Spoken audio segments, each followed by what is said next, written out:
In December of 2020, a younger Harry, very bored of doing Let's Plays, decided to do something different and write a script explaining the lore of the newly released Cyberpunk 2077. That turned into a full story video which did well, and well, the rest is history. Anyway, after its disastrous launch, Cyberpunk was a huge mess when it first dropped due to bugs and poor optimization and, the game not being ready, and it remained that way for a good few months. CD Projekt Red's reputation was severely damaged. The patches rolled in, but many of the issues still remained. But gradually over the course of the last 2 years or so, the game has slowly turned into the polished experience we all expected. With the arrival of the Cyberpunk 2.0 update, the majority of the issues seem to be gone, and everything, including various gameplay elements, have been revamped to make the game a much more enjoyable experience. And this includes the skill upgrade tree, which is now far better. As well as Update 2, the much anticipated DLC title Phantom Liberty dropped a few days ago, and it was fantastic. It gave new endings to the base game, which I feel ties the story off a lot better. Now, even though I did a story video for the base game, I'll be recovering the main story beats of the main game, so there's some context as to what is going on in Phantom Liberty. Please be aware that there will be spoilers for this video for the base game and the new DLC. In Cyberpunk lore regarding the US, the United States is called the NUSA, or the New United States of America. In America, a decline happened in the late 1980s, and the four major government agencies, the NSA, CIA, FBI, and the DEA, formed a coalition behind the US president's back, ending federal democracy in the process, and they became known as the Gang of Four. They would actually later go on to assassinate the president and the vice president. Many states in the US, such as Texas, then declared themselves free states, unwilling to be a part of whatever is happening. Then in 1990, the US started a war on drugs and communism, but this was just a front so they could invade South American countries. This war led to a rise in demand for cybernetics and cyberware, as soldiers would come back from the war missing limbs. The war then came to a head when a nuclear bomb was detonated in New York by the Colombian cartels in retaliation for messing with their drug trade. In order to try and repair the damage to the collapsing US economy, the government tried to rectify this by manipulating US and European stock markets, but this failed too, and a financial meltdown followed. This then led to corporations seizing power for themselves, gangs grew and took over large areas. Richard Knight founded Coronado City in the 1990s as Knight was concerned by the state of things in America, and he had ambitions of building his dream city with no crime or poverty. He started his own company called Knight International and got to work in designing this city, a city that would be governed, controlled, and managed exclusively by corporations.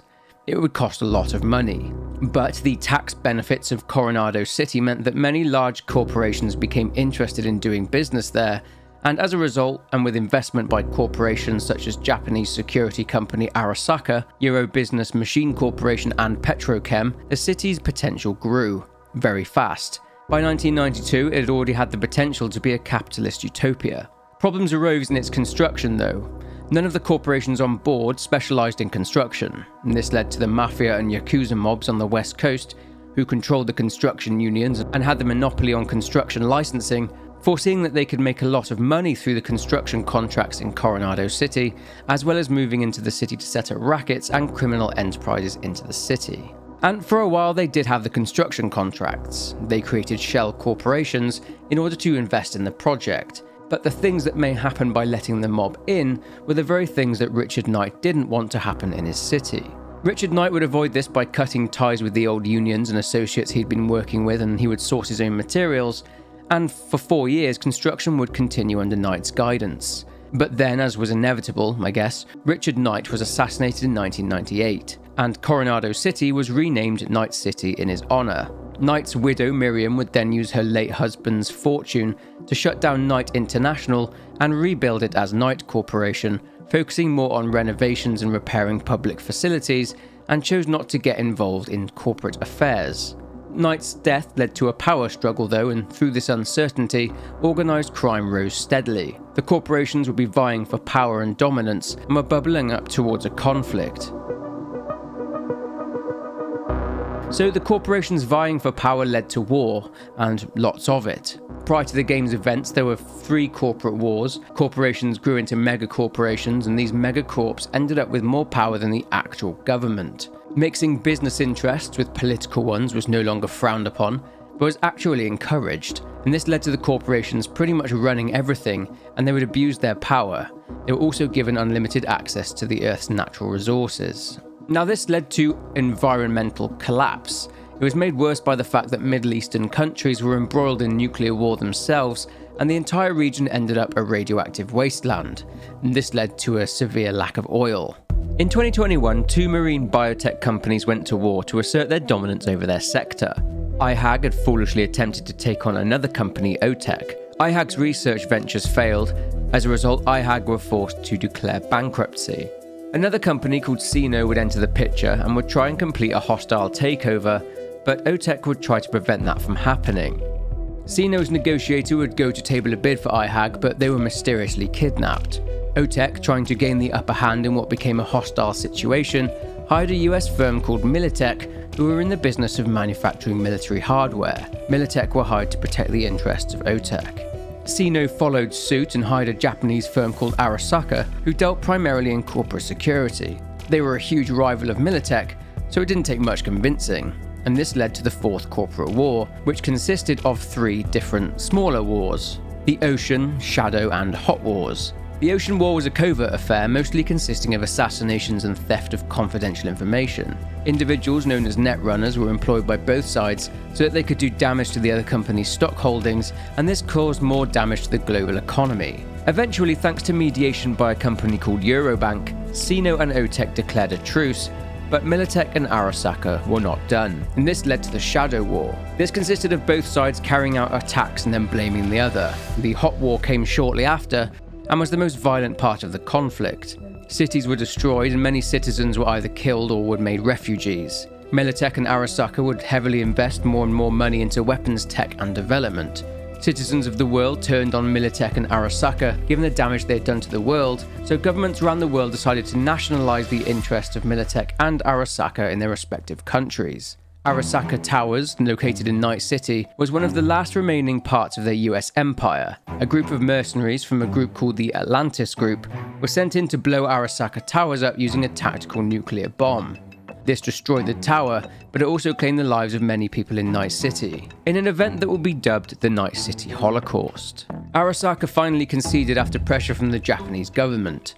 The president of the US at the time was a lady called Elizabeth Kress. She held Arasaka personally responsible for the nuclear bomb which destroyed part of Night City. But the public didn't buy that at all. They surmised that Militech hired the mercenaries, and in response Kress nationalized Militech, and this allowed the US government to use Militech assets to strengthen their own position in the world.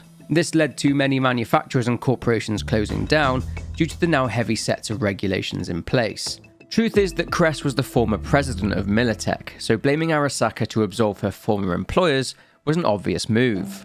Kress had no interest in helping Night City rebuild after the devastation, so Night City rebuilt on its own with the help of people known as nomads, along with the help of small corporations.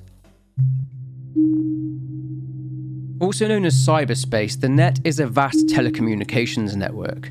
Due to the 4th Corporate War and the Militech and Arasaka netrunners wreaking havoc on it, the net was filled with deadly programs and viruses.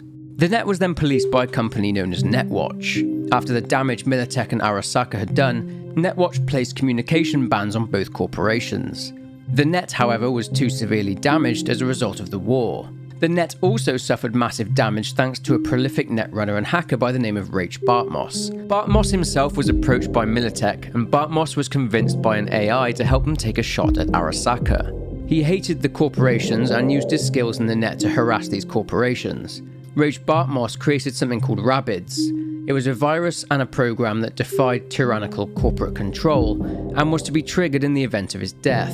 However, when he died, instead of its main purpose, which was to breach data fortresses in corporations, making the information inside accessible to anyone, the virus infected nearly 80% of the net. Stocks plummeted, data was corrupted, and military AIs became dangerous ones.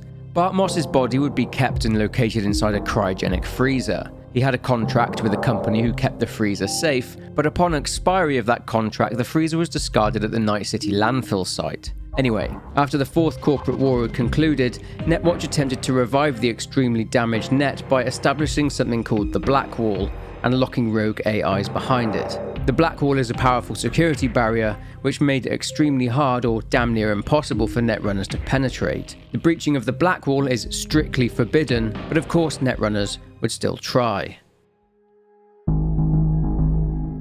In 2069, a new NUSA president was elected, Rosalind Myers, the former CEO of Militech.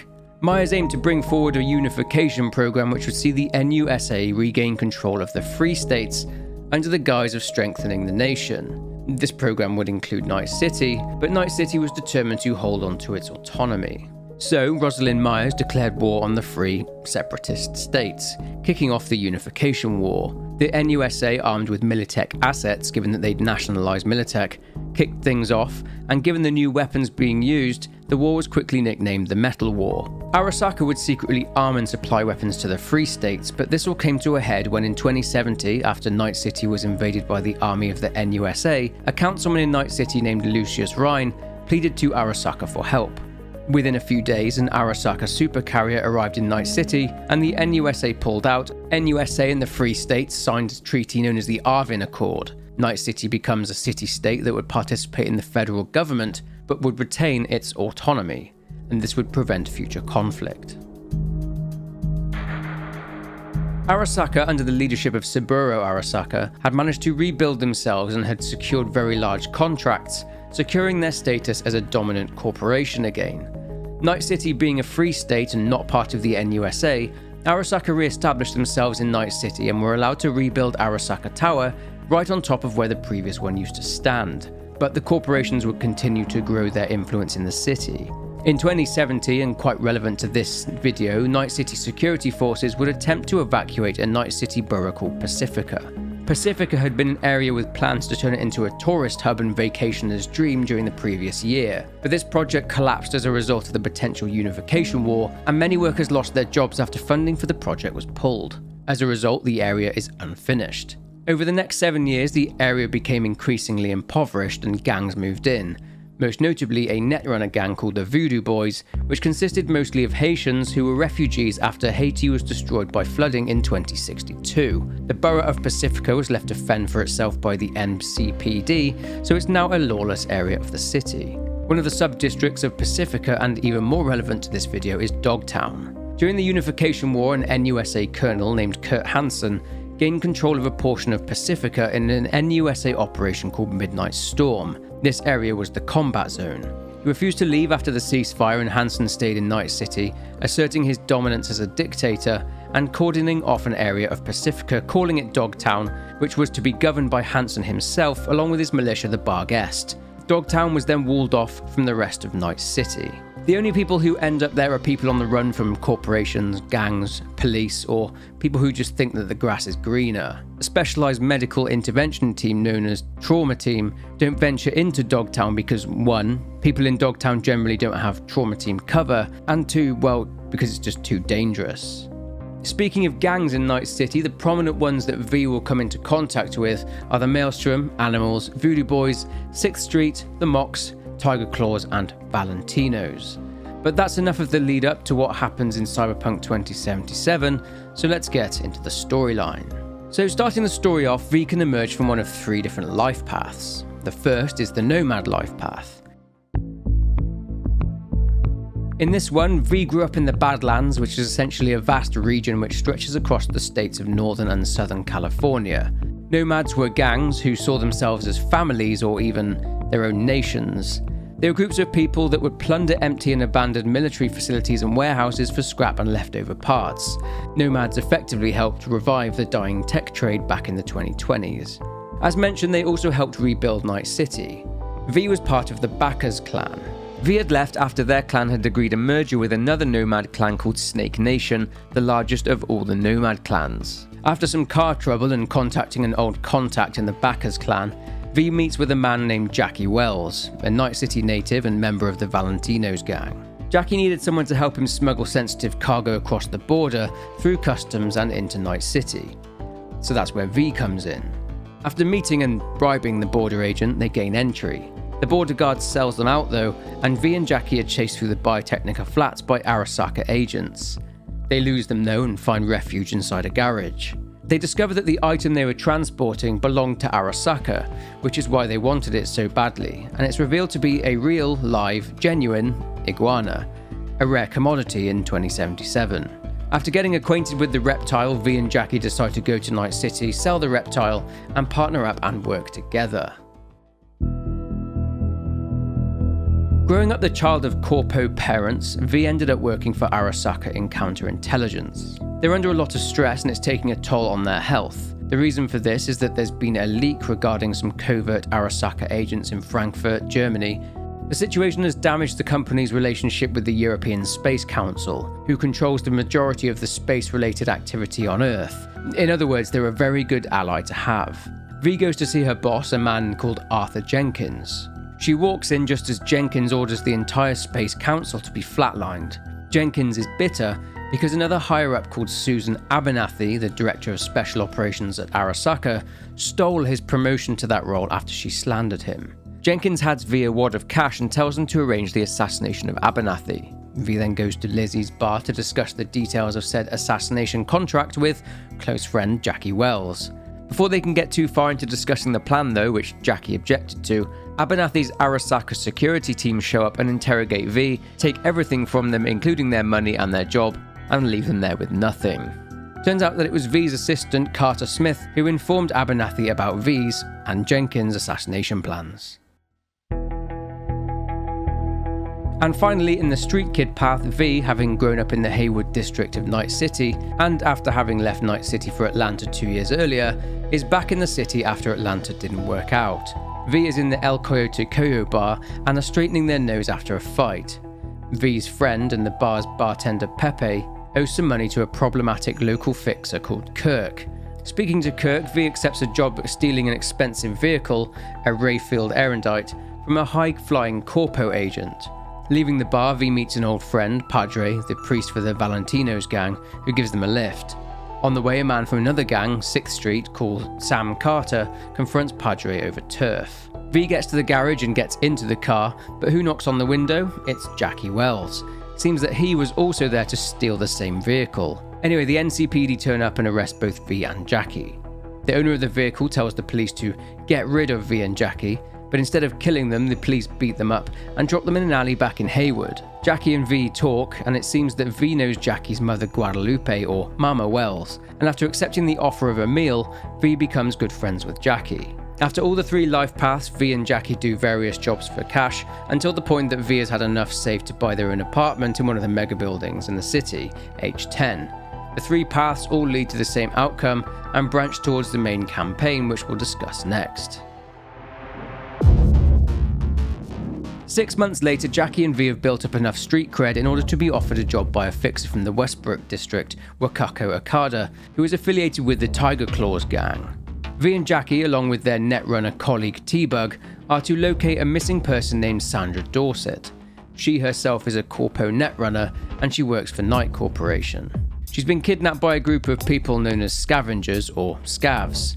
They are predators that like to kidnap people and steal their cybernetic implants to sell on the black market.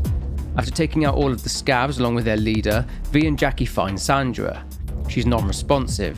V is advised by T-Bug to jack into Dorset's biomonitor. She has the highest level of trauma team coverage, essentially emergency medical services for the rich, but her transmitter was blocked, so V removes the jammer. Sandra starts to flatline, it's code for dying. After administering temporary aid, Sandra is taken outside where she is now collected by trauma team. Upon returning home after being attacked by more scavs and getting a good night's sleep, V wakes up and feels rough. They go downstairs to see Jackie, who breaks the news that a big fixer by the name of Dex DeShawn wants to speak with them about a gig. This is their chance to enter the big leagues in terms of mercenary work. Meeting with Victor Vector, a close friend of Jackie and V and a Ripperdoc, it turns out that V contracted a norovirus from Sandra Dorset after he jacked into her biomonitor, which is why he's been feeling rough. Vic flushes it out and gives V a brand new optical upgrade with a police scanner built in, along with a new grip for his hand. Moving on, V meets Dex. Dex has a main gig available. There is a prototype piece of technology, a biochip. The job is to steal it from none other than Arasaka. Before they can do that though, Dex needs V to do two things. The first is that Dex brought a flathead robot off of the Maelstrom gang for the heist. The Maelstrom stole it off of a Militech convoy, and Militech have no idea who stole it. Problem is that after Dex bought the bot, Maelstrom have been ghosting him after a change of leadership within the gang. V has a choice whether or not to involve Militech. If he does, he meets with Militech agent Meredith Stout. She believes there to be a mole inside Militech leaking convoy routes and believes it to be that of Anthony Gilchrist, another Militech employee. V offers Meredith Stout info on who stole the flathead, and in exchange she gives him the money to buy it and to keep it. V can either choose to pay for it again and leave with the flathead, or to just kill the new leader Royce and take it anyway. Either way, the flathead is procured. The second part of the prep for the job is to meet with the client who ordered the gig. V goes to Lizzie's bar and meets with the client Evelyn Parker. She states that the biochip is something known as the Relic, and it's Arasaka's prized possession. It's part of something called the Secure Your Soul program, the key to immortality. Arasaka has poured billions into personality transfer technology. Evelyn isn't interested in the technology, just the data on said chip, although she doesn't elaborate any further. She says the heist will take place in Konpeki Plaza, Night City's most exclusive hotel, or more specifically, in Yorinobu Arasaka's penthouse suite. Yorinobu is the son of Saburo Arasaka, who at one point rebelled against his family, joining a nomad clan at war with his own family, but that's another story. Nonetheless, Yorinobu is Saburo's only surviving son and heir to the Arasaka Empire. Yorinobu, it turns out, had stolen the relic from one of Saburo Arasaka's laboratories in Tokyo in cooperation with Netwatch, but we'll look at the motives for that a little bit further into the video. Evelyn, given her line of work, frequently visits Yorinobu in his penthouse suite on the top floor. Descending into the basement of the club, Evelyn introduces V to Judy Alvarez, a braindance technician. Braindances, referred to often as BDs, are recordings of normal experiences seen through the eyes of someone else. Judy edits BDs. The reason this is relevant is that during one of Evelyn's visits to Yorinobu's place, she made a recording of the penthouse's layout. She recorded a braindance and Judy edited it. Viewing the braindance, V surmises that the relic is indeed inside the penthouse and is being kept inside a safe, given that it needs to be kept at specific temperatures. Speaking to Evelyn, she wants to cut out Dex, the fixer. V tells Evelyn that you don't mess with your fixer, because it will cost you your reputation. After leaving Lizzie's, V heads to a bar called the Afterlife to meet with Dex, Jackie and T-Bug. The Afterlife is a hot spot for mercenaries in the city, and it's owned by a mercenary called Rogue. After going over the plan, Jackie and V suit up and hop into a Delamain and head to Konpeki Plaza. Getting there, and after hanging out with Hideo, V and Jackie, under the guise of a couple of arms dealers from New Barcelona, head to their room and get ready for the heist. V guides the flathead through various rooms into a security room. After incapacitating the netrunner, V and Jackie head out and up to Yorinobu's penthouse. It's empty, so they get to work in obtaining the relic. They get it, but they receive word from T-Bug that Yorinobu is on his way back up. They hide behind a large TV screen and in walks Yorinobu with his terrifying half-human, half-cyborg bodyguard, Adam Smasher. Also joining the party is none other than the Emperor himself, Saburo Arasaka, along with his bodyguard Goro Takamura, an ex-Special Forces Arasaka soldier with the skills and the cyberware to match. The two bodyguards leave the room, and an argument breaks out between father and son, and then Yorinobu murders Saburo. He then claims someone poisoned his father, and a full hotel lockdown is initiated. With the room empty again, T-Bug tells Jackie and V that they can attempt to escape via a balcony, but she is flatlined or fried by Arasaka's own and much more skilled netrunners. Interestingly, reading Saburo's diary on the roof, he knew Yorinobu stole the relic. Saburo also wanted to destroy Night City, literally, but his daughter Hanako talked him out of it. Anyway, V and Jackie escape by using the balcony but have to jump for it because they are spotted by Arasaka forces. After a rough landing, they discover that the fall has damaged the case holding the relic, and it's damaging the relic's integrity. Jackie, in order to preserve it, slots it into his neural port so as to keep it at a stable temperature. Bad news though is that Jackie got shot. Avoiding a firefight or just ploughing through all of the guards, V and Jackie make it to the elevators and to their Delamain, which they manage to use to escape Konpeki Plaza. They got the relic, but at a cost. Jackie is dying as a result of his wounds sustained in their escape. Jackie gives V the relic, and after uttering some last words, he dies. V informs Delamain on what to do with Jackie's body, and then V goes to the agreed location to meet Dex, the No-Tell Motel, a place where lots of sordid stuff goes on. Heading into room 204, V speaks with Dex. The death of Saburo Arasaka is all over the news.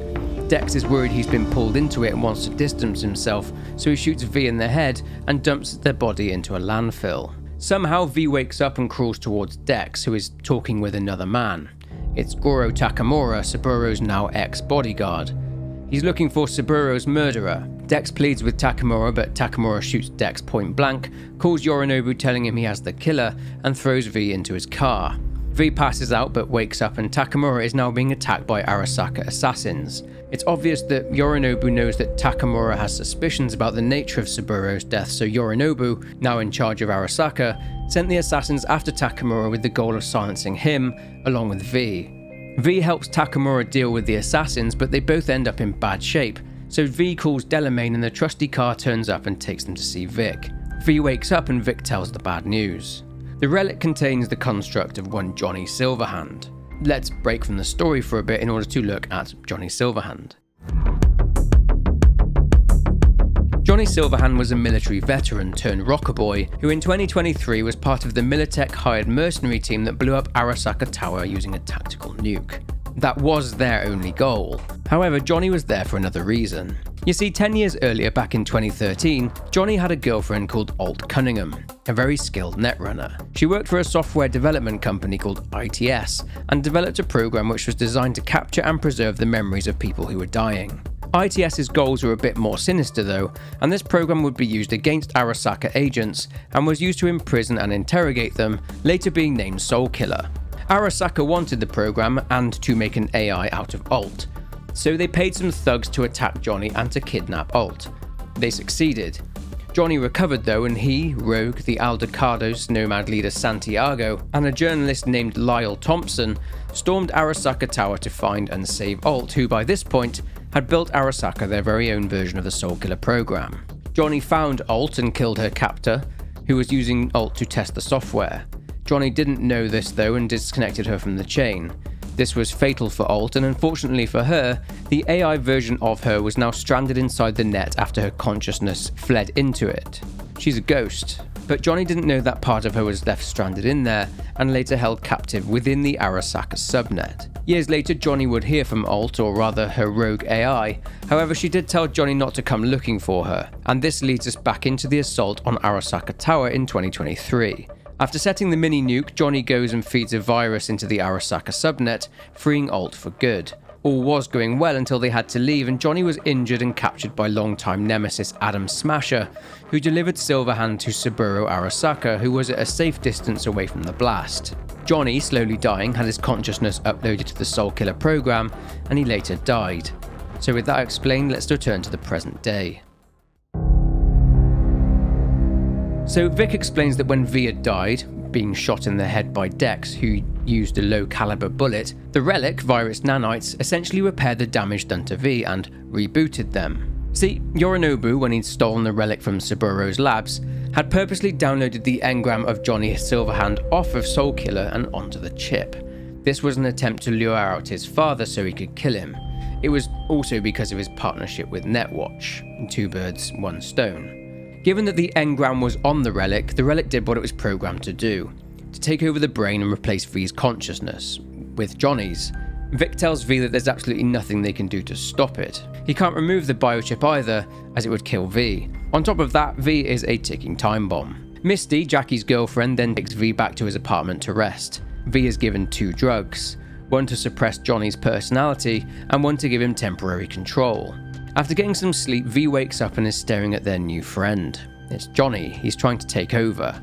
At some point after a struggle, V takes the Omega blocker and Johnny goes away. It's morning and V receives a call from Takamura. He wants to meet, so V meets him at a nearby diner. Takamura now does indeed know that Yorinobu killed Saburo, and he wants Yorinobu to answer for his crimes. He needs V to help by testifying to Hanako Arasaka, daughter of Saburo and Yorinobu's sister. Takamura wants to know where Evelyn is, as she'll know how to get to Yorinobu. Takamura surmises that Evelyn will probably be long gone by now given what's happened. Takamura also mentions that he may have a lead on how to safely remove the chip, a man by the name of Anders Hellman, the man who created the relic, but who had since defected from Arasaka to a rival corporation called Kang Tao and has disappeared.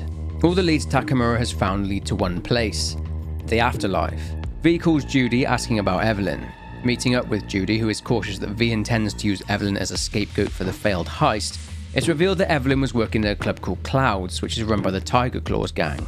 V arrives at Clouds, and after investigating the details surrounding Evelyn's last client, V discovers that Evelyn appears to have been attacked by the client, but even further investigation reveals that Evelyn wasn't attacked at all. Since her job involved her connecting to the net, she was in fact remotely hacked by a netrunner who launched a virus onto Evelyn, sending her into a psychotic state. After a chat with the caretaker of Clouds, and Oswald Woodman, yields no fruit, V checks his computer. It appears that Woodman sold Evelyn's comatose body to a dodgy ripper on Jig Street, goes by the name of Fingers. Leaving Clouds, V experiences their first attack. The relic is malfunctioning, a sign that V is deteriorating. Johnny lays out his ambitions. He has a 50-year-old score to settle with Arasaka, and he plans to use V's body to settle that score. He also claims to know how to save V's life and to get rid of the chip, to use the Soul Killer program inside of Mikoshi. Johnny reveals that he'll try and use Alt Cunningham in order to take down Arasaka, but again they need to get inside Mikoshi. After regaining their strength, V speaks with Judy and updates her on what they found. She's worried. Jig Street is bad news. V and Judy go to talk with Fingers. He reveals that some XBD, Extreme Braindance editors, took Evelyn. This is even worse. XBD editors essentially sell some dark braindances, murders, grape, and snuff. The XBD editors in question mentioned Evelyn will be good for the Death's Head XBD. Evelyn had been earmarked for a snuff XBD. V obtains a copy of the Death's Head, and after scouring it using a braindance wreath, V and Judy are able to find out where exactly Evelyn has been taken. They infiltrate the place and find Evelyn, but she's in bad shape. Judy and V manage to rescue her, and they take her to Judy's apartment. V tries to talk to Evelyn, telling her he needs her help, but she's unresponsive. Speaking with Judy, it appears that Judy managed to salvage a raw braindance from Evelyn's memories. The first one shows Evelyn meeting with a woman in a church. The mystery woman is asking Evelyn for a layout of the full room, obviously referring to Yorinobu's penthouse. It's assumed that this is who Evelyn was working for, and Judy mentions that whoever it is has some serious skills as a netrunner. V also notices some symbolism inside the church that they recognise as being used by the Voodoo Boys, the netrunner gang in Pacifica. It's now obvious that the Voodoo Boys were the ones who tried to flatline Evelyn at Clouds. A second brain dance reveals the Voodoo Boys' motive. You see, the Voodoo Boys have long wanted to breach and get beyond the Black Wall, and to get to Alt Cunningham. That's where the engram came in. They wanted the Johnny Silverhand construct so that he could lead them to Alt.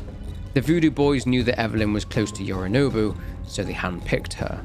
V now has a solid lead, and they need to find the mysterious netrunner that Evelyn was talking to. Making contact with a mysterious fixer out of Pacifica named Mr. Hans, he says that the leader of the Voodoo Boys is a woman named Maman Brigitte. Hans tells V that he needs to go to a chapel in Pacifica, and someone will meet him there. Sure enough, V goes there and meets with someone. This leads to V being introduced to someone called Placide. Placide wants V to do a small job for the Voodoo Boys before they'll grant V a meeting with Brigitte. Another gang called the Animals Gang are holed up inside the nearby Grand Imperial Mall, and inside is something that Placide wants. It's a van. The van itself is Netrunner tech. After trying to access the van, it's revealed that there's a Netrunner inside the mall, and that the animals are hired security for him.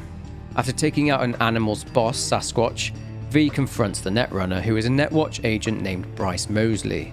He explains that he's trying to take down the Voodoo Boys subnet, as his job is to fix breaches in the Black Wall. He's succeeded in trapping two of the Voodoo Boys' top netrunners, one of whom is Maman Brigitte herself. He then also warns V about the fact that the Voodoo Boys are planning to double-cross them, and shows V evidence of that by way of a virus that Placide had spiked V with prior to arriving at the Grand Imperial.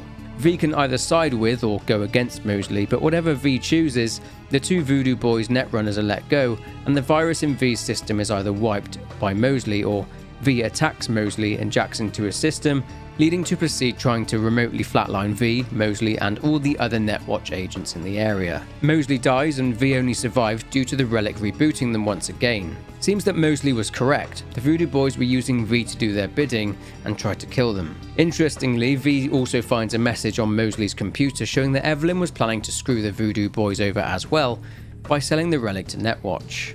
She was just wanting the highest bidder. Returning to Placide, V confronts him. Brigitte finally shows her face now she's been freed and she leads V downstairs. Brigitte says they need access to the chip and that after they have the data they need, they will help V. To get the data they need, the Voodoo Boys will take V into cyberspace, the net, so that V can interact with the construct. The Voodoo Boys reiterate their desire to break through the Black Wall, and they say that only Alt Cunningham can give them that. Brigitte explains that when the Black Wall was built and installed, everyone thought that something called ICE, which is an intrusion countermeasure system, could keep wild AIs out. So V enters cyberspace. They speak with Brigitte and they are inside the Voodoo Boys' data fortress, their bridge to the deep net. They obtain a fragment from Johnny's construct, a memory, from the night that Alt Cunningham was taken by Arasaka and forced to make another version of Soulkiller. With this fragment obtained, V is sent through the Black Wall by Brigitte, and V speaks with Alt. Alt says that even though she designed Soulkiller, she's powerless to do anything to help, as Arasaka has since repurposed it. However, if she can get access to Mikoshi, she can help by untangling V and Johnny's neural networks and reinsert V's consciousness. Alt agrees to allow the Voodoo Boys beyond the Black Wall, and V leaves cyberspace. Now, if V sided with the Netwatch agent in the Grand Imperial Mall, then Netwatch killed the Voodoo Boys, including Brigitte, and V has to fight Placide. If V sided with the Voodoo Boys, Brigitte basically throws V out, and V can choose to attack or to just leave. V then has another relic malfunction, this one even more intense. Johnny says that they need to trust one another, and they agree that Mikoshi needs to burn. Corporations have taken over the world, and now they want everyone else as well. But V and Johnny now have a solid plan, but there are also other ways. V receives a call from a mysterious woman who calls herself So-Mi, but prefers to be referred to as Songbird. She claims to be able to help with V's predicament. She tells V that they need to head to Dogtown in Pacifica. Getting there, V suffers a massive relic malfunction. It floors them and Johnny feels it too. Songbird introduces herself. Johnny speaks, but then Songbird touches Johnny. She's able to communicate with him.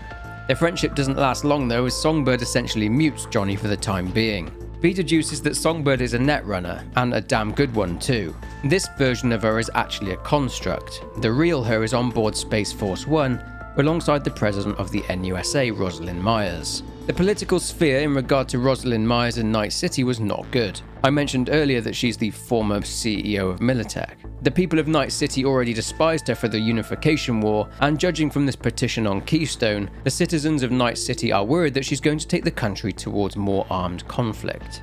Anyway, politics aside, Songbird reveals that the plane has actually been hacked, and is set to land in Night City, and their communications have been cut off. Tapping into the relic to contact V was Songbird's only option. Songbird needs V to ensure that the president's safety, as it's assumed that people will be searching for her, specifically Dogtown commander and dictator Kurt Hansen's men. Songbird suspects that Hansen himself is responsible for hacking the plane and suggests that someone in Washington is a mole. Songbird then claims to be able to cure V. V gets going and makes their way through a parking garage and enters the EBM Petrochem Stadium. It was due to be home to the Night City Nighthawks, but was abandoned midway through construction due to the Unification War. It's still unfinished, obviously, and it's now a bustling black market. The whole of Dogtown is powered by the nuclear jet engine of a plane that was previously shot down by Kurt Hansen and his militia, named the Barghest. The Barghest police Dogtown, but not really. They're only there to prevent all-out chaos. Dogtown is still a pretty lawless neighborhood. Climbing up for a better view, V sees Space Force 1 in the sky. Songbird tells them that they are descending, but then 2 missiles are fired at the plane. The first misses, but the second is a direct hit. Communications are now completely cut off, and the plane flies over V's head, crashing somewhere in Dogtown. V races to the crash site, and when they get there, they begin fighting off Hansen's Barghest goons. A president who is openly hostile and threatened war against the Free States isn't exactly a popular figure. Boarding the craft, everyone is dead, but after being attacked by her, V confirms that President Myers is alive. She handles herself well, likely due to her Militech past. Both Myers and V fight their way through Hansen's men. After helping Myers remove a tracker in her neck, and after avoiding surveillance drones, Myers and V drive to and arrive at an abandoned building on a street named after the previous president of the NUSA, Elizabeth Kress. It turns out this building is an old museum funded by Militech. Exhibits show buildings in Dogtown, urban renewal projects themselves funded by Militech. Militech headquarters, the Heavy Heart Club, and a monument. It's not long though before more of Hansen's men arrive. To help them out, Songbird takes control of and unleashes a huge behemoth of a machine called the Chimera. After helping them though, comms with Songbird are cut. V assumes that she may be having a fit, and the Chimera turns on V and Myers. They have to flee whilst the Chimera pursues them. V and Myers get separated and V falls down into another area along with the Chimera. A fight ensues and V, now reunited with Myers, defeat the beast. Finding an entrance to the subway tunnels, Johnny reappears. It seems that Songbird's disappearance is serious. They agree that they should proceed to the agreed meeting place. Journeying through the various connected buildings, they make it to the safe house. There's no one there. After getting the power on, V and Myers sit down for a beer and listen to a radio broadcast. Kurt Hansen, the self-proclaimed leader of Dogtown, called a press conference earlier today to offer his take on the situation. I'm being framed, isn't it obvious? The NUSA's been out for my blood for years. Now I'm not without flaws. But another thing I'm not is suicidal. An attempt on the life of the head of the NUSA? What transpired in Dogtown is no trivial matter. I urge you all to consider the true motives behind this spectacle. The NUSA will take any excuse it can get to send forces into Dogtown. And will they stop there? No. You, good people of Night City, are next in the fucking line. Shit. Truth is that Kurt Hansen also refused to leave Dogtown because he was annoyed at the treaty that Myers signed. What better way to start a war than by trying to assassinate the president of the NUSA? Myers speculates that that is exactly what Hansen is trying to achieve. V and Myers then hear commotion outside, and sure enough, two men, nomads named Taylor and Jacob, walk into the safe house. A standoff takes place. It can either end in bloodshed, or it can end peacefully. Whatever the choice, V speaks with Myers and she's concerned about Songbird. V then gets some sleep.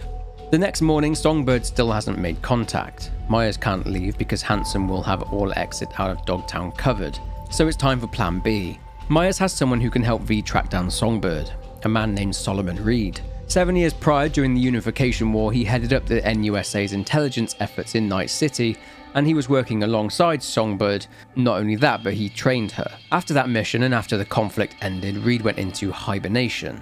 He's an FIA, Federal Intelligence Agency sleeper agent still working for the NUSA. Myers gives V instructions on how to contact Reed, a secret communications channel hidden away at a fast food restaurant in Dogtown. Myers tells V that they need to show Reed that they work for the NUSA. Johnny protests, obviously, and V can either choose to or not to accept. Regardless of if they do or don't, they receive a coin which they can show to Reed as a sign that V is on his side. V heads to the restaurant and sure enough, there's a secret communications line. A person on the other side tells V to meet them at a basketball court. V sits there at the court and waits a while until a man sits behind them and shoves a gun in their back. V shows the man the token. They finally meet a few minutes later. The man introduces himself as Solomon Reed. Him and V go to see Myers at the hideout. Things are tense between Myers and Reed. There's definitely some history there. Myers tells Reed that there's an insider working in Washington, feeding Hansen intel. Reed then drops a bombshell and says that he's already died for the cause once. That Arasaka tried to kill Reed. He was in intensive care having been shot 3 times. Myers conveniently forgot to tell V that she abandoned Reed in Night City and left him for dead. Not only that, the cover story was that Reed had sold out to Arasaka. Nonetheless, Reed agrees to help, and Myers and Reed leave. 2 days later, V receives a call from Reed. He mentions a former teammate by the name of Alex. She's in Dogtown and under deep cover. Reed agrees to meet V at a bar in the stacks called the Moth. Arriving early, V orders a drink and gets chatting to the barmaid, Daphne. Her demeanor completely changes when she sees Reed walk in. The barmaid is revealed to be Alex, and a tense standoff takes place after she kicks everyone out of the bar. It seems that Alex didn't know the real story about Reed getting shot and left for dead. She'd only heard the cover story about Reed selling out to Arasaka. Despite the tension, Alex agrees to join the op, but with the condition that she be relocated to Monaco and can leave Dogtown for good. Alex says they need a netrunner, a man called Wilkie Laguerre, nicknamed Slider. He's a voodoo boy who at one point held the position that Placide does, the right hand of Mama Brigitte. Let's just say there were professional differences. Brigitte obviously wanted to breach the Black Wall, while Slider just wanted to use cyberspace to carry out heists and assassinations. He got careless though, and FIA agents blinded him and forced him to be their informant. He tried to escape the FIA's grip by fleeing Pacifica and settling in Dogtown. So Reed and V pay Slider a visit at his illegal software operation. After taking out his protection, they speak with him. After he's done bigging himself up, Slider takes an interest in the relic and wants a look at it. After an initial shock, Slider mentions that when Songbird communicated with V, she was using the Black Wall to do it. Slider says that he fell out with the Voodoo Boys because they wanted to mess with the Black Wall, and that it's way too dangerous to dabble with anything related to the Black Wall. That includes reconnecting V with Songbird. Slider manages to reconnect V to Songbird anyway, but she states that when she hacked the Chimera, she was tracked down and detained by Hansen. Things start to get pretty hairy, so Songbird tells V to get to a place called the Black Sapphire, as Hansen is hosting a party there. An overload takes place and Slider gets flatlined, completely fried. Outside, Reed and V realise that they need a way into this party, so some prep work is needed. V gets in contact with the fixer, Mr. Hans. Of course, Hans wants a favour done first. So V completes 3 gigs for Hans and then goes to meet with the mysterious fixer at the Heavy Hearts Club. In exchange for the 3 gigs V completed for Hans, he gives V the plans for the Black Sapphire. V then goes to meet with Reed at the Moth Bar and has another relic malfunction. Reed then shows V an underground part of the building, their old safe house. He opens up about the operation 7 years ago. 3 FIA agents went missing in Night City whilst racing to tie up any loose ends after the war ended and after the ceasefire was declared. All of them were assassinated by Arasaka. Reed says they managed to save a few more FIA agents, but at the cost of Reed himself. He then drops another bombshell. The NUSA were the ones that asked Songbird to pull the trigger. She didn't shoot Reed herself as she wasn't there, but she unlocked a door allowing Arasaka agents to get to Reed. She was right there in that hideout, guiding Reed via comms, and purposely led him straight into a trap. Despite that, Reed still feels like he needs to save Songbird. He also says that he tried to access old mission files involving Songbird, but they were buried really deep. All of them are something to do with the Black Wall, and all of them were signed off by Rosalind Myers herself. Alex arrives and goes over the plan with V. V is to swim through a flooded access tunnel until they reach a terminal. After jacking into the terminal, Reed can enter the building. V will cover Reed and provide assistance so they can reach an elevator, and V and Reed will change into their party threads in a laundry room and enter the party. Inside, V and Reed recon the party. This party features some heavy hitters, including a group of people negotiating an arms deal, buying enough arms to start a small war. Songbird then makes contact with V and they talk on the upper level. Songbird is shocked to see Reed. Seems like there's a tiny little bit of awkwardness here. Songbird says that she cannot leave. She says she's dying, the Black Wall is killing her, and guess who has the cure? That's right, it's Hansen. It's not that she doesn't want to leave, she can't leave. She explains that Hansen pulled some sort of tech out of a bunker hidden underneath Dogtown. Songbird needs to stay close to Hansen for her plan to work. Once she has the tech, she can leave. Hansen then comes to say hello. Hansen drags Songbird away, but she touches V, re-establishing a connection to them via the Black Wall. Songbird explains that they need to get something called the Neural Matrix. It incorporates AIs from beyond the Black Wall. It's a carrier for an AI that is trapped within certain boundary conditions. When the AI has been triggered, it'll carry out instructions based on what's stipulated within those conditions. It's currently nested inside a mainframe that Hansen pulled out of the bunker. Hansen needs Songbird and a pair of netrunners that he worked with in the past, and those 2 runners have the access codes needed to access the mainframe since they both worked for Militech in the past, and they're willing to sell the access codes for the mainframe to Hansen. The plan is to impersonate the 2 runners and snatch the Matrix from right under Hansen's nose. V identifies these 2 runners, a brother and sister duo from Benelux, formerly Belgium, and their twins named Emmerich and Aurore Cassel. Speaking with Reed, he reveals what he thinks about the Space Force 1 crash. Songbird was behind the crash and had the plane land in a specific place controlled by the very person who had access to tech that could save her life. They surmised that Songbird had already made a deal with Hansen prior to the plane going down and had traded President Myers' life for access to the tech. Remember those files that Reed tried to access? Well, it seems that Myers pressured Songbird into the missions involving the Black Wall to breach it. And then after becoming infected by something from beyond the Black Wall, Songbird had had enough. Songbird contacting V to save the president was just a way to absolve herself of being responsible for Myers' fate by getting someone to save her. She was trying to play both sides, getting on side with Hansen and also making it look like she tried to save the president's life. Anyway, V needs to profile the twins, so after being given $80,000 worth of chips, V plays roulette with the twins and chats with them in an attempt to scan them. This will read their behaviours. V goes first, but for some reason Reed doesn't show up, so V has to read both of them on their own. They manage it, but Hansen shows up again. He says that he knows Reed is an FIA agent. He says that he also knows they were the ones who saved the president and got her out of Dogtown. Hansen then says that Songbird came to Hansen all on her own. And this adds weight to Reed's insinuation that Songbird planned all of this herself, tired of breaking international laws and breaching the Black Wall all on the orders of Myers, for Myers' own personal gain. Songbird was essentially Myers' very own WMD, and this would put Myers and the NUSA into majorly hot water with Netwatch, a fact that Hansen is fully aware of and eager to share. This means that if Netwatch finds out what Myers has been up to, she'll either have to take the fall, or she'll resist the entire world and spark another war. I think we all know what Myers would do. Militech would love another war to kick off. They'd make billions. Reed finally rejoins V and they both leave the party. Following day, V meets with Reed and Alex, and they go over what's next.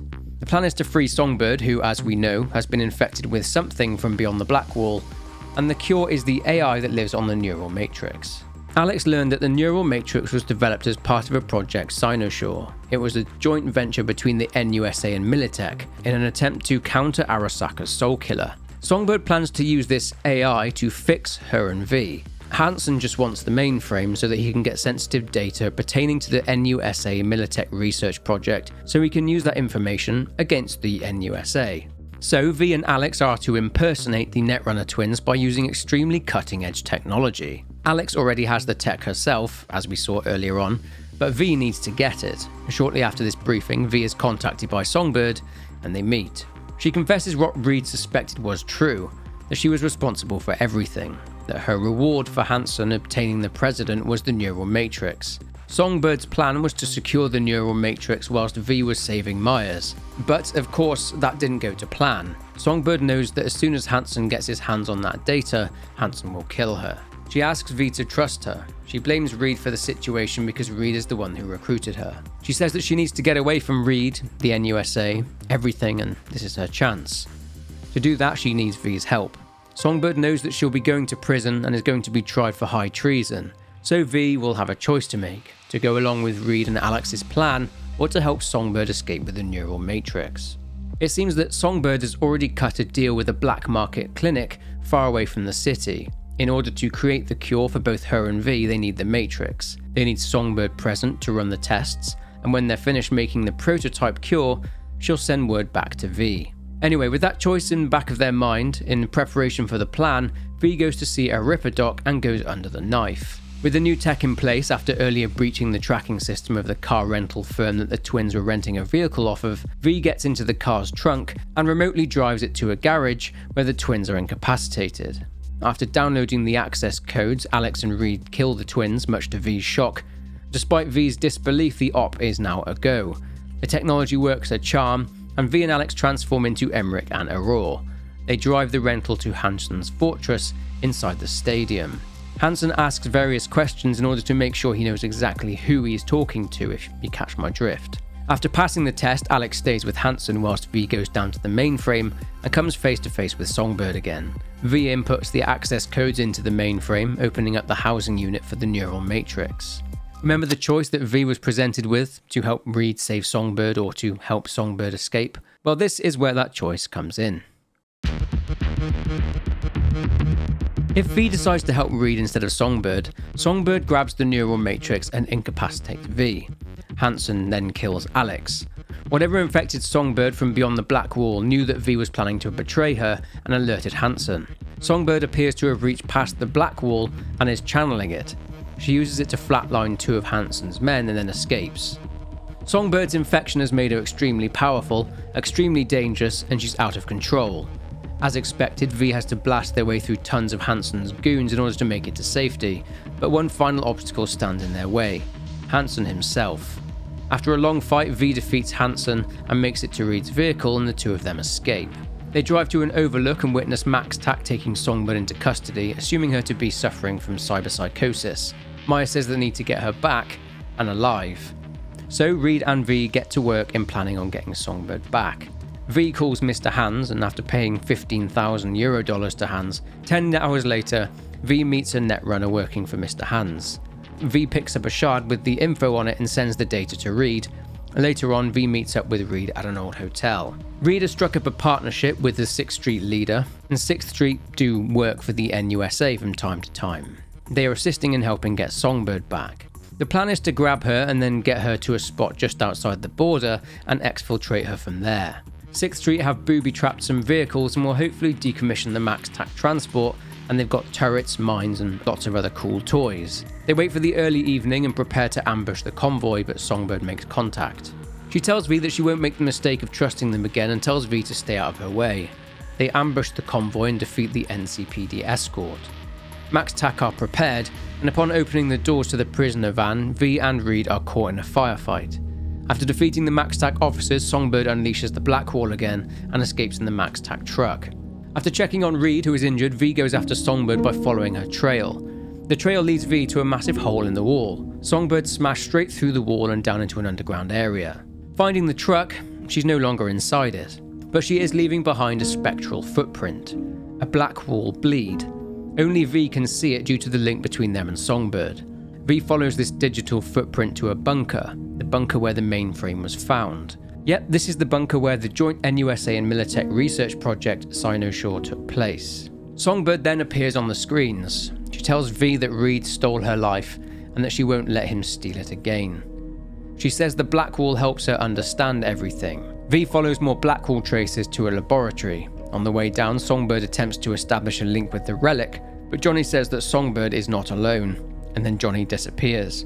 Terminals reveal that the project here ran out of funding after the project's main funding source, mineral deposits in Africa, were taken over by Arasaka. It's revealed that Project Sinosure deepened Militech's and the NUSA's knowledge of the net, and proved to them that it is man who wields power over AI, and not the other way around. It turns out that this wasn't going well, as many netrunners would die as they couldn't handle the AIs from beyond the Blackwall. A door forward is blocked, so V needs to unlock 4 data terminals to get it open again. What makes the task even harder is that after breaching the second terminal, V is now being pursued by a hostile robot being controlled by the Blackwall. V finds the 3rd terminal whilst continuing to avoid the robot, and finally V finds the 4th terminal. Through the door, V sees that Songbird is inside the core. A nearby shard mentions that in order to shut the core down, it's necessary to deactivate its subsystems. First, the neural link systems. Of course, it wouldn't be simple as V is still being hunted by the robot. As well as that, V has to deal with Blackwall attacks and lockouts. Nonetheless, V shuts down the 2 remaining subsystems.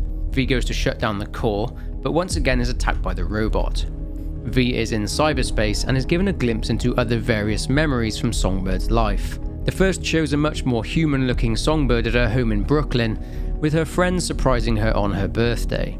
V speaks with Songbird. She says that the Blackwall is consuming her and keeps on taking her memories away. She said she had one last chance and that V stripped her of it. Other memories follow. They show her cooking and then another where she's consumed by netrunning, by getting better at it. She started to make a lot of money thanks to her talents, and then she spent it all on better equipment. She'd end up being so consumed with what she was doing that she'd ruin relationships with her friends and loved ones. She'd run the net for days on end. Then, after gaining quite the reputation, Songbird was approached by the FIA, or more specifically Solomon Reed. She'd got someone's attention. Reed told her that Netwatch would be coming for her sooner or later, and that she'd be safe with him in the FIA, so she joined, albeit reluctantly. Given that the FIA had access to cutting-edge cybernetics and equipment, Songbird went under the knife and got the sweetest upgrades without paying a single Eurodollar. She pretty much became a human-cyborg hybrid. Songbird was then sworn in as an FIA agent for Myers to do with as she pleased. V tells Songbird that they'll save her, but the Blackwall starts to devour everything around them. Songbird tells V to look for her inside the core and to help her. The robot stopped attacking and then is shut down. V enters the core.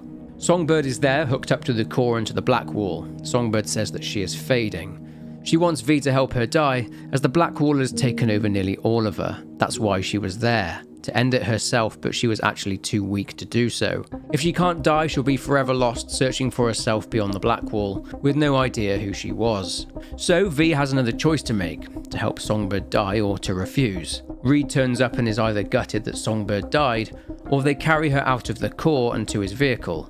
They then drive to the border to meet with Myers. Songbird is then taken away by NUSA personnel. V speaks with the president. They can either shake her hand or refuse. V asks the president to let them know when Songbird recovers, and she replies that that will be impossible in the interest of national security. We know by now exactly what Myers' plan for Songbird is.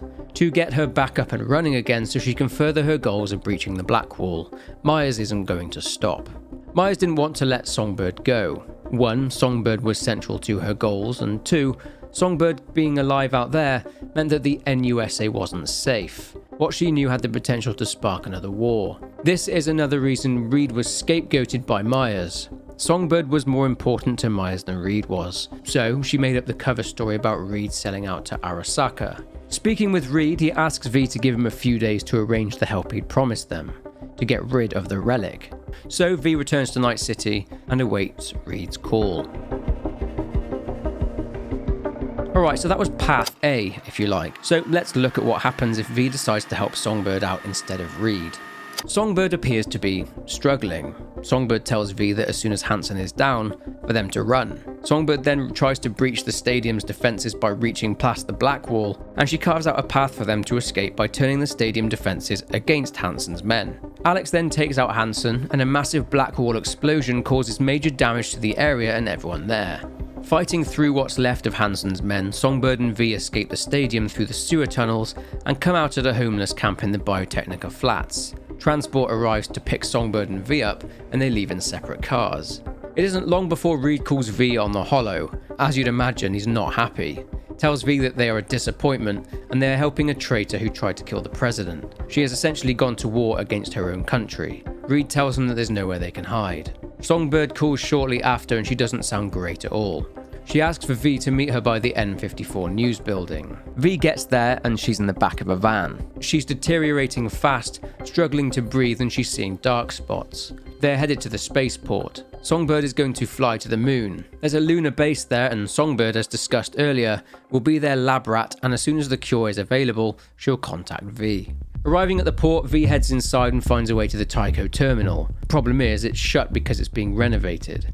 But V finds a way inside. V then opens up a side door for Songbird. As they're pulling Songbird up there with a fire hose, they suffer another relic malfunction. Songbird manages to make it up there though, V and Songbird use an elevator to get to the roof, but Myers and her men have arrived.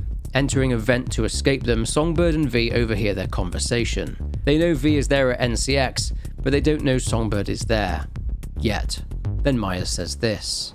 There's one more thing, Saul. The project she was part of stays well under wraps. None of it leaks. This is bad. Really bad. If our little bird lands in the wrong hands, I don't want to think what will happen. All that. We're the only ones privy. It would destroy the NUS. It's not a risk I'm willing to take. We're on the same page. No risks. That's how it'll be. Do you hear that?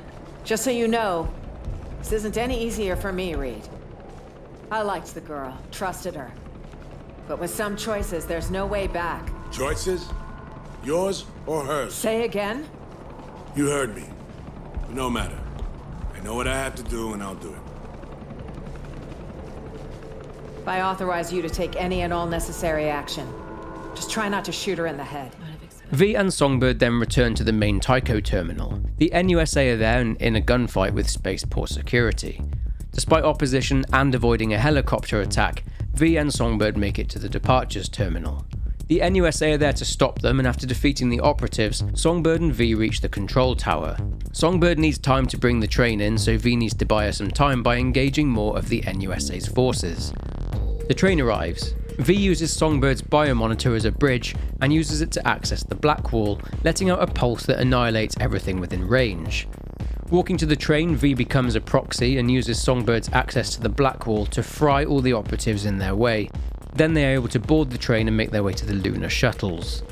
On the way, Songbird says that Reed isn't the only one that she's betrayed. She reveals that the neural matrix can only be used once. She explains that it's a captive AI from beyond the black wall that relies on continuous evolution to exist. Songbird aims to free it and then end the process, and the AI will irretrievably disintegrate. She lied to V, so they'd help her. Arriving at the terminal, V has a choice: to pick her up and take her to the shuttle, sending her to the lunar base with the Matrix, or to call Reed and give her up to him. Whatever's chosen, V carries Songbird to the shuttle. Either one of two things happens here. V can refuse to give Songbird over to Reed, leading to V having to kill Reed. They then strap Songbird into the lunar shuttle and send her off to the moon, watching whilst they chat with Johnny. V ends up by the roadside in the very same predicament they started out in. On the other hand, V can give Songbird up and Reed loads her onto an AV. Reed makes a deal with V that he'll give him the cure at Langley if he gets Songbird. Reed then boards the AV and Reed tells V that he'll be in touch soon. V then leaves the port and ends up by the side of the road and has a chat with Johnny. We'll cover the Phantom Liberty endings at the end of this video, as I'll cover every ending in the game together, but for now, we'll dive back into the main story. Following up on Takamura's lead in regard to Anders Hellman, V visits the afterlife to seek out Rogue. She's having a disagreement with another woman, a former member of the Aldecaldo's Nomad clan, a woman named Panam Palmer, who storms off. After paying Rogue 15 grand, she comes up with the goods: a shard with intel on Hellman.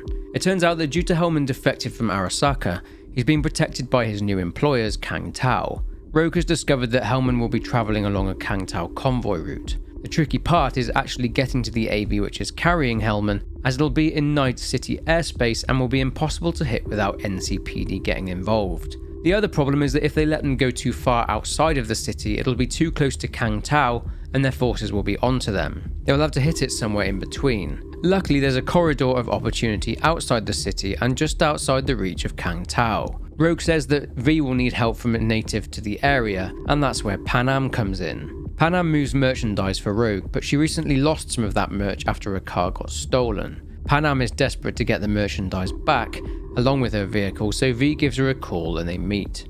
After meeting with two of Panam's friends and Aldecaldo's Mitch and Scorpion, and after obtaining some weapons, V and Panam drive out to a place in the Badlands called Rocky Ridge, which is basically now a ghost town. It turns out her vehicle and the merch were stolen by a much hated nomad clan called the Raffen Shiv. They are the nomad version of scavengers, and they're sociopaths. They spring a trap on the Raffen and Panam gets her vehicle back, and eventually after a gunfight they get the merchandise. They later meet up with 6th Street and sell the merchandise. V and Panam then have a beer, get some sleep, and then upon waking they plan their ambush of the Kang Tao convoy. The plan is to overload a power station and use an EMP to down the AV. They overload the power station and wait for the AV to fly over. The EMP works but doesn't bring the AV down completely. Panam fires a rocket at it, finally bringing it down. They chase it, but Panam gets shot in the process. V and Panam race to the crash site to grab Hellman, but hear over the radio that Mitch, Scorpion and some Aldecaldos are on their way there too. Desperate for them not to be killed, Panam and V try to get there first. After taking out the Kang Tao forces, V and Panam find Mitch, but Scorpion was killed. Hellman isn't there and was taken to a nearby gas station, so V and Panam hop on bikes and go there. Taking out the rest of the Kang Tao forces, V finds Hellman and incapacitates him. Outside the gas station, the Aldecaldo's leader, Saul, turns up and he isn't happy with Panam. Everyone has to leave as more Kang Tao forces are en route, so V takes Hellman to the Sunset Motel and speaks with Hellman. Hellman reveals that he knew of Yorinobu's plan, so he knew Yorinobu had the relic. He also says that removing the biochip isn't that simple. The biochip inside V's head is a new and experimental version of it. The previous version was only used to communicate with pre-saved engrams. This version activates and installs the engram in a new body. This prototype wasn't actually for sale. It was to remain in-house and was personally commissioned by Saburo Arasaka himself. Hellman is delighted that the tech actually works, calling it a breakthrough. Hellman, after scanning V, reveals that the neural network can no longer function without the chip. Takamura shows up and Hellman craps his pants, so he hands over the blueprints for the biochip. Outside, V has another attack. A conversation with Johnny reveals exactly why he wants to destroy Arasaka. Johnny used to be a corpo himself, used to be in the military, and after fighting corporate wars, he explains how he saw Arasaka strip honest farmers of their land and livelihood, and how he saw them crush people's spirits and dreams and empty their pockets whilst filling their own. They'd taken everyone's lives, and now Arasaka want their souls too. V now handles Takamura's side of things. Takamura wants to meet V whilst they have a meeting with Hanako Arasaka's bodyguard Joseph Oda. Takamura trained Oda and knows him well. The plan is for V to tell Oda what really happened to Saburo. This way, they'll hopefully be granted a meeting with Hanako herself. But Oda doesn't buy it. There is, however, a parade coming up which will honour Saburo Arasaka. Oda then leaves. Takamura said the parade is their way to Hanako, so Takamura and V go to see a familiar face, Wakako Okada. Wakako agrees to give them intel on the parade, seeing as they were responsible for the death of her grandchild many years prior. The parade will take place in Japantown. Hanako will be delivering a speech from the largest float. They'll have a load of snipers and at least one netrunner present for security. Meeting Takamura in Japantown, V hacks a console and downloads the security plans for the parade. Wakako's intel checks out. There'll be a few snipers and a netrunner present at the parade. They need to hack Hanako's float, and to do that they need to break into the Arasaka Industrial Park. The plan is for V to deal with the snipers, allowing Takamura to get onto the float and to speak with Hanako. V and Takamura later meet by the industrial park, and V manages to hack the float so that they will be able to control it. It's time for the parade. V gets to work in taking out the snipers which are placed around the area, and finally V incapacitates the Arasaka netrunner too. Upon doing so though, they are attacked by Joseph Oda. After battling him, V defeats him and either spares or finishes him off. Hacking into a terminal, V overhears a conversation between Hanako and Yorinobu. They agree that they should end the parade early, as a threat has been detected. V jams the float's systems, and then Takamura boards the float and captures Hanako. Everything is now on alert, and V and Takamura have to try and leave the area whilst under attack by Arasaka forces. V escapes and meets with Takamura at an abandoned building in Vine Street. V gets there and Takamura is there with Hanako.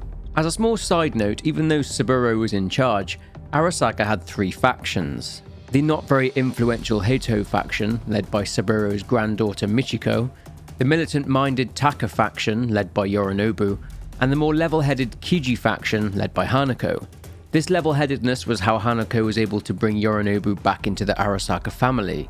She loved her brother a lot, and when Yorinobu founded the Steel Dragon Nomad, her and Yorinobu would meet in the net. You see, Hanako herself is a very skilled netrunner. Therefore, Hanako was one of the only people who understood what Soul Killer actually was originally intended for, not for use as a weapon. What's super surprising is that according to this, Hanako is actually 78 years old by the time the game takes place. Yorinobu is in his 80s. People seem to live longer in Cyberpunk. Hell, Saburo fought in World War II, which made him well over 100 years old when he died. Anyway, from reading Saburo's diary, we can see how Hanako would influence her father's decisions, often stopping him from making rash errors. V sits down and explains to her what happened, that her brother killed her father. Hanako says nothing, but Takamura and V hear a commotion, and just like that, Arasaka forces being led by Adam Smasher himself storm the building, which starts to collapse. V is separated from Takamura. Johnny says to leave him there and to escape, and V can choose to save Takamura or not. Regardless, V fights their way out and escapes the building. Back at the Sunset Motel, V and Johnny try to evaluate what they should do next. There's a knock on the door. It's an unknown woman. It's revealed to be Hanako Arasaka, who is using the woman as a proxy in order to communicate with V. She wants to meet in person. Hanako wants to meet at a bar called Embers in the city centre, somewhere discreet. Meeting with Hanako, V learns that Hanako and the entire board knew that Saburo wasn't poisoned. Nonetheless, she thinks that Yorinobu should be held accountable, and she wants V to confront Yorinobu and to testify in front of the board in a meeting. In exchange, she will help V get rid of the construct. She reveals something about Mikoshi. It's located directly underneath Arasaka Tower. During their chat, V starts to suffer a nosebleed. Time is running out and the relic continues to malfunction. Johnny offers V a solution to give him control, and he will get them to Mikoshi, with Rogue's help. V then collapses again. They wake up in Vic's clinic. Vic dragged them there. He reveals more bad news. If V experiences one more relic malfunction, they'll likely die. V takes a couple of pills and a gun, and Misty takes V to the roof. V now needs to make a decision. Now, this is where the game's endings come into play. By going through the story as we have, we've got all the possible solutions to get every single ending. We'll cover the base endings first. In the Arasaka ending, much to Johnny's annoyance and disapproval, V chooses to go with Arasaka. V calls Hanako Arasaka, and she says that Yorinobu has her under armed guard at his residence in North Oak. Hanako sends a car along with Anders Hellman and Takamura in order to collect V.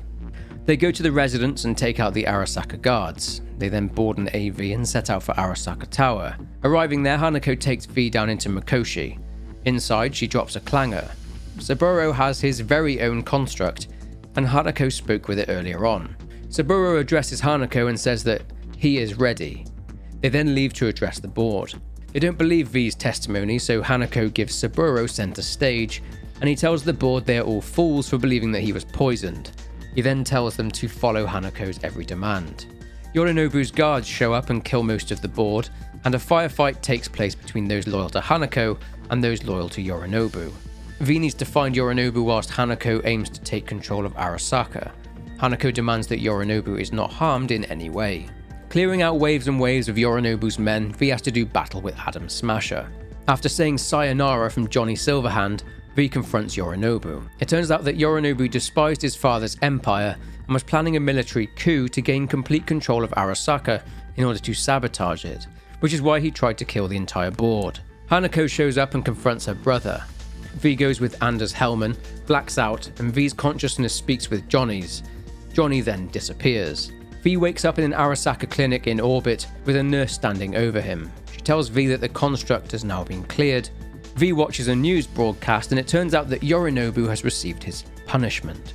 Saburo's construct was inserted into Yorinobu, and his consciousness was overwritten and replaced with the engram of Yorinobu, and his consciousness was overwritten and replaced with the engram of Saburo, who had reasserted his control over Arasaka. I guess that's why Hanako didn't want Yorinobu harmed.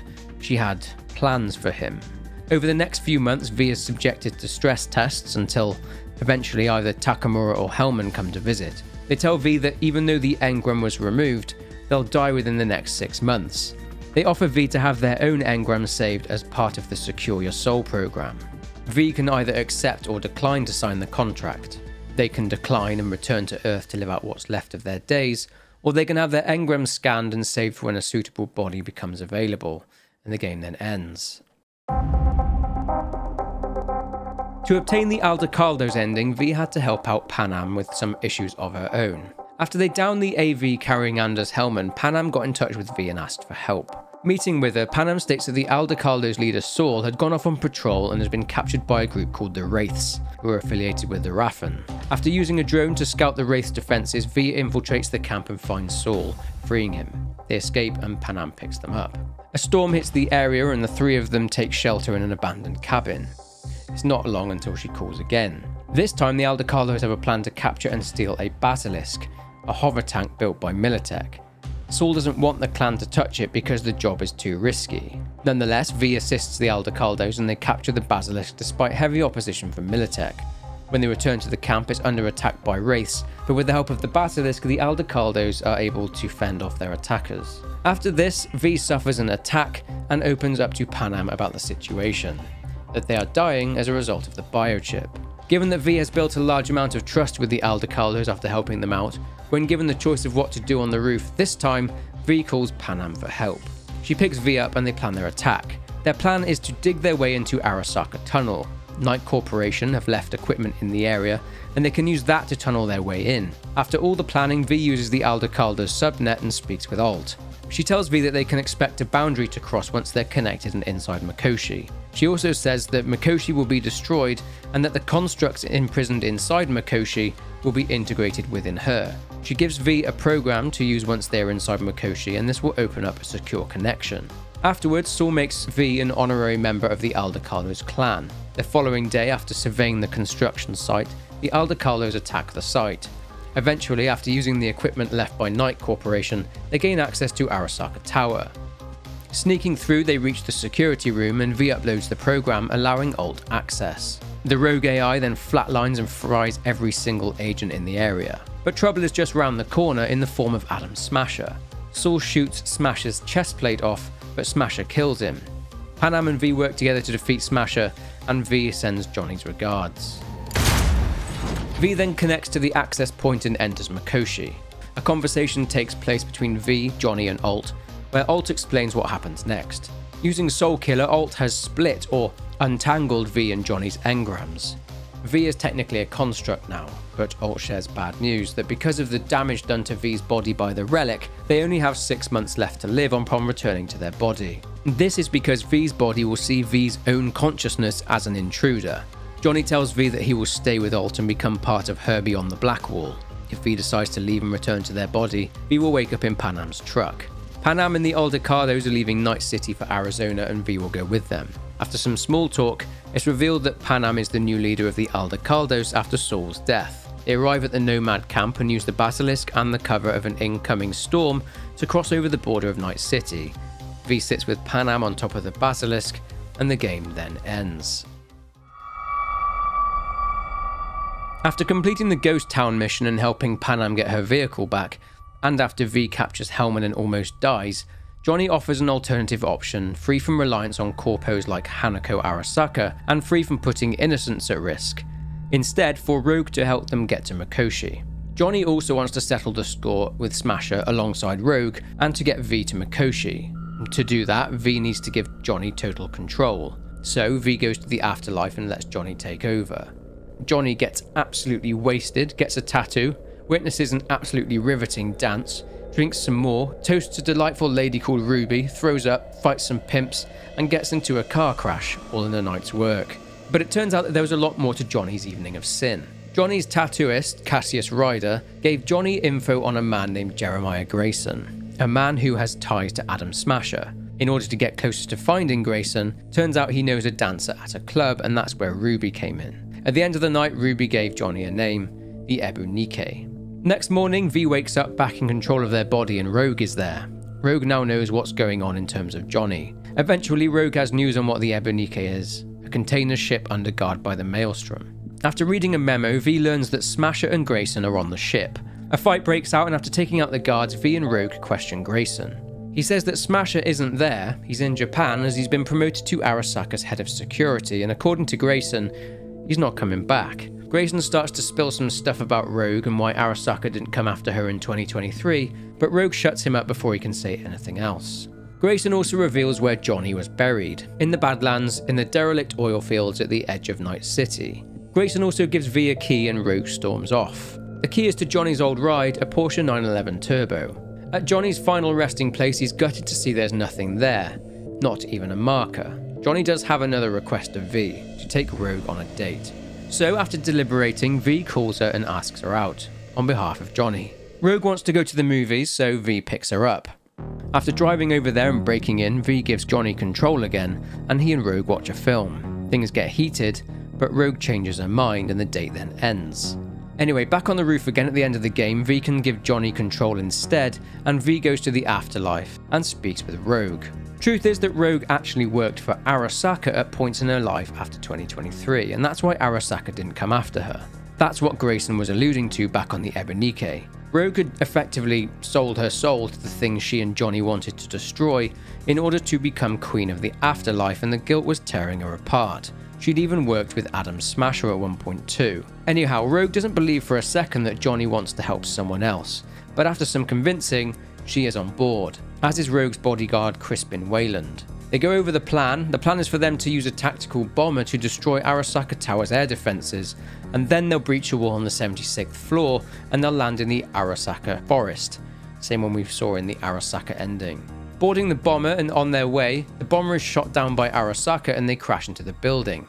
Landing in the jungle, Johnny, Rogue and Wayland make their way through Arasaka, fighting wave after wave of Arasaka forces, and eventually they are confronted by Adam Smasher, who of course is not in Japan.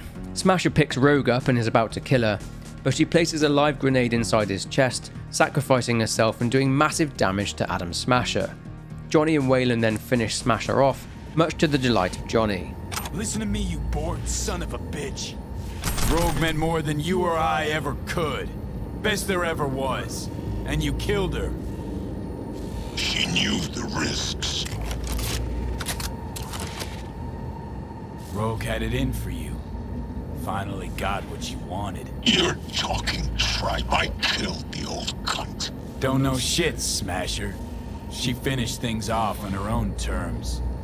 Something you'll never get. As in the ending involving Panam and the Aldecaldos, V's body is hooked up to the Mikoshi access point, and V and Johnny's engrams are separated by Alt using Soulkiller. Through Johnny's eyes, we see Alt break the bad news to V that they'll only have 6 months to live. There is another option though. Johnny can go back to V's body and will not die in 6 months, as his engram will not be seen as an imposter. Johnny has full control here, so he can either cross the bridge and go to live on in cyberspace forever as a part of Alt.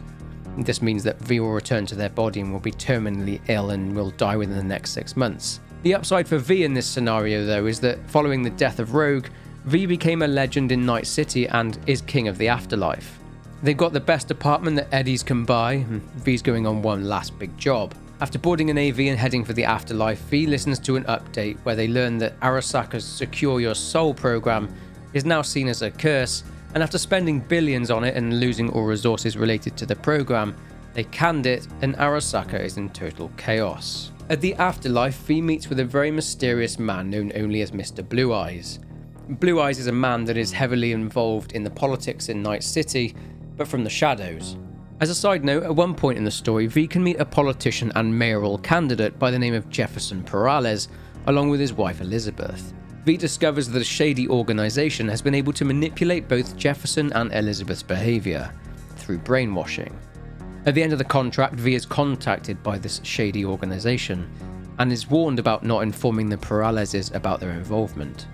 Standing on a balcony and overlooking V's meeting with Perales is Mr. Blue Eyes himself. Mr. Blue Eyes was actually present in the Tycho terminal during the events of Phantom Liberty.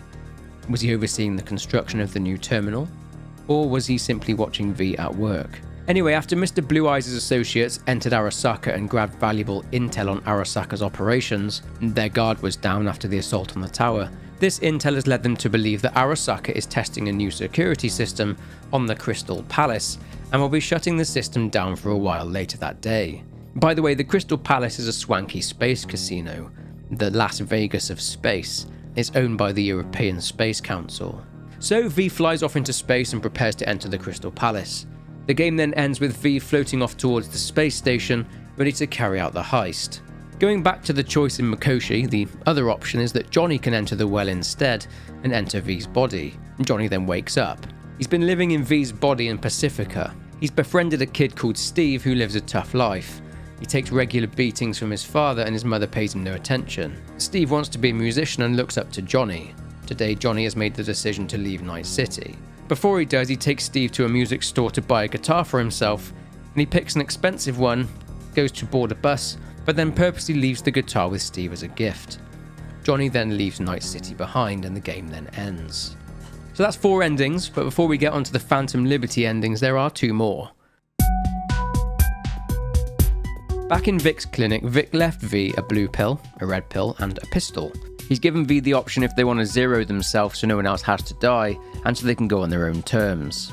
After refusing all the other options, V can pull the trigger. This is by far the worst ending, given the reaction of some of V's closest friends in the credits. Now there was also a secret ending to the base game where if V's relationship with Johnny was at maximum, he and V could make a decision to go on a death run and storm Arasaka all by themselves, meaning that no one else had to die. I wasn't able to get that ending myself, so unfortunately I cannot show it you. So now for the Phantom Liberty endings. If V followed Path A and chose to help Reed out, instead of Songbird after dropping her off with Myers' people, Reed messages V and asks to meet where they first met.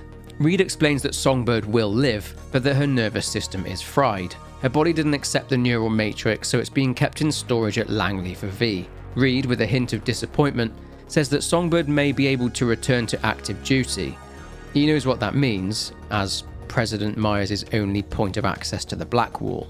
Reed explains that he's been summoned back to Washington by Myers for a desk job assessing new FIA recruits. Reed calls a day later and agrees a meeting point with V, the rooftop of Misty's Esoterica.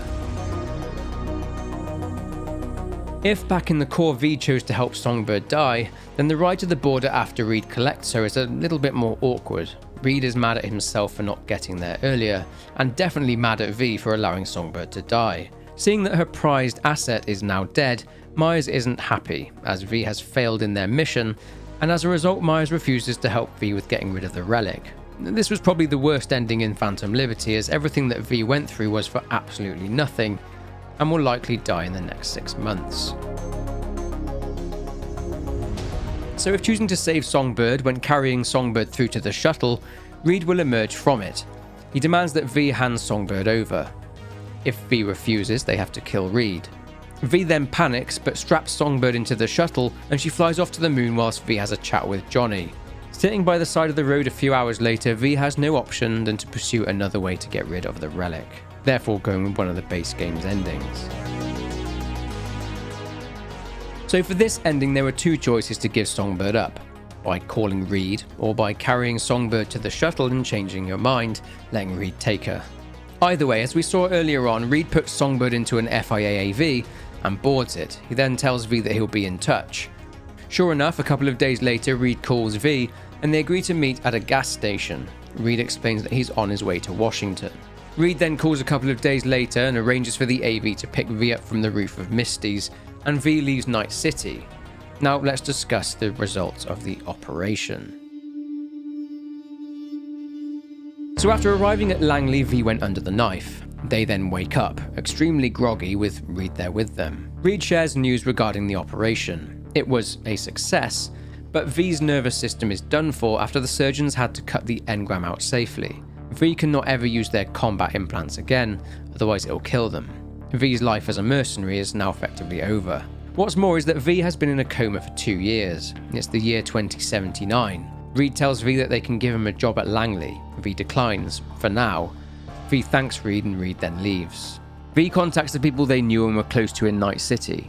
Depending on relationships built up in the game, Panam didn't answer her phone, so V left a message. Mitch later contacts V and asks him not to contact Panam, as it took her a long time to let V go.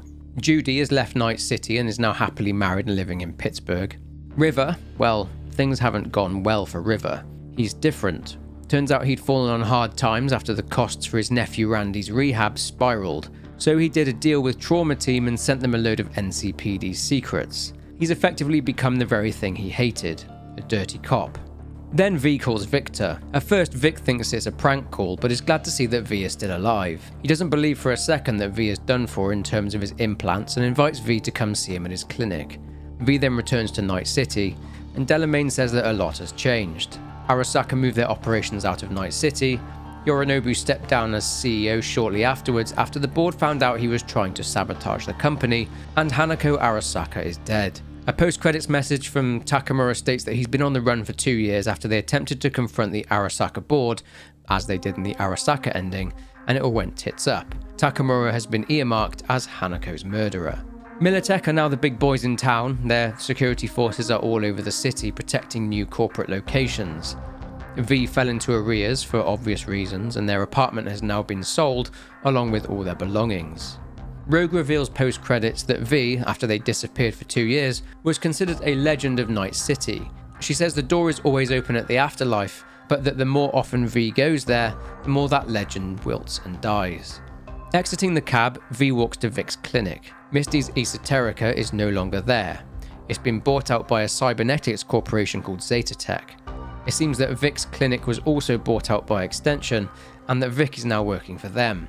After some banter about his awful uniform, Vic runs a diagnostic on V, but it's not good news. It's exactly as Reed said. V's previous life is over. Misty doesn't like the fact that Vic gave in so easily to a corporation, so she's left on bad terms with Vic, which upsets him. Vic and V are catching up when one of his clients walks in and demands treatment, as they got into a scuffle with Petrochem. V promises to keep in touch with Vic and leaves him to his work. It turns out that Vic wouldn't be there long, as he'd soon be shipped out by Zetatech to work in San Francisco.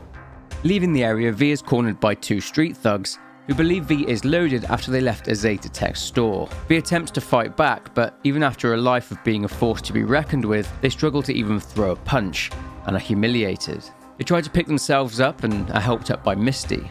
She reveals that she's leaving for good, going to Poland as that's where her family are from. After a nice chat, V and Misty part ways. She leaves for the airport and V walks off into the crowd, a nobody, just another Night City resident that the city chewed up and spat out. The game then ends. It's still not really confirmed which ending is the true and canonical ending, but which one do you think is the canon ending? Comment down below. So to finish, there are a few loose ends which weren't tied off during my explanation of the main story.